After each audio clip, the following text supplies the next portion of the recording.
Hi friends, எல்லோரும் எப்படி இருக்கிறீங்க? ஆடி மாதம் தொடக்கத்தில் பூஜை வீடியோஸ் வரும்னு பார்த்தா இவங்க என்னடான்னா பிரியாணியும் சிக்கனுமா வீடியோ போட்டிருக்குறாங்கன்னு நினைப்பீங்க. இது பார்த்திங்கன்னா புதன்கிழமை நைட் எடுத்ததுங்க. புதன்கிழமைனால நம்ம வீட்டில் நான்வெஜ் செய்கிற பழக்கம் இருக்குது. சரி, செய்யும்போது கூடவே சின்னதாக ஒரு வீடியோ உங்களோட ஷேர் பண்ணிக்கலான்னு சொல்லிட்டு எடுத்தாச்சுங்க.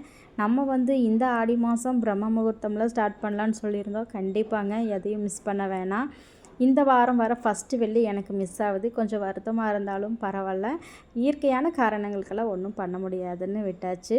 வர வாரம் ஞாயிற்றுக்கிழமை சண்டே, அதுவும் ஆடி கிருத்திகை இருக்குது. அந்த அன்றைக்கி நான் பிரம்ம முகூர்த்தம் தொடக்கலான்ட்டு இருக்கேங்க.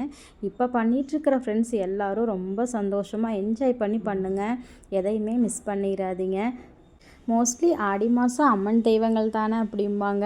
இருந்தாலும் நம்ம வீட்டில் பூஜைகள் பண்ணுறவங்க எல்லா தெய்வமும் வச்சு தான் வழிபாடு பண்ணுவோம். அதனால் சுத்தபத்தமாக பண்ணுறது நல்லது. அதே சமயத்தில் ஒரு 5 நாள் வெயிட் பண்ணுறது தப்பு இல்லை இல்லைங்களா? ஆல்ரெடி பார்த்திங்கன்னா எனக்கு கொஞ்சம் பயம் இருந்தது. என்னென்னா ஆடி கிருத்திகை மிஸ் ஆயிருமோ அப்படின்னு சொல்லி தான் ரொம்ப பயந்தேங்க. ஆனால் மிஸ் ஆகலை. அந்த அன்னைக்கு கிருத்திகை ரொம்ப விசேஷமான நாள். இன்னொன்று பார்த்திங்கன்னா சண்டே வருது. சண்டே பார்த்திங்கன்னா நம்ம விருப்பமான தெய்வம் சமயபுரம் மாரியம்மனுக்கு ஒரு விசேஷமான நாளுங்க, ஞாயிற்றுக்கிழமை. சரி, அந்த அன்றைக்கே நம்ம ஆடி மாத பூஜைகளெல்லாம் ஸ்டார்ட் பண்ணி பிரம்ம முகூர்த்தமும் தொடங்கலான்ட்டு இருக்கிறேங்க. ஆனாலும் பார்த்திங்கன்னா வீட்டில் நான் அதுக்கு உண்டான வேலைகள்லாம் செஞ்சுட்டு தாங்க இருக்கிறேன்.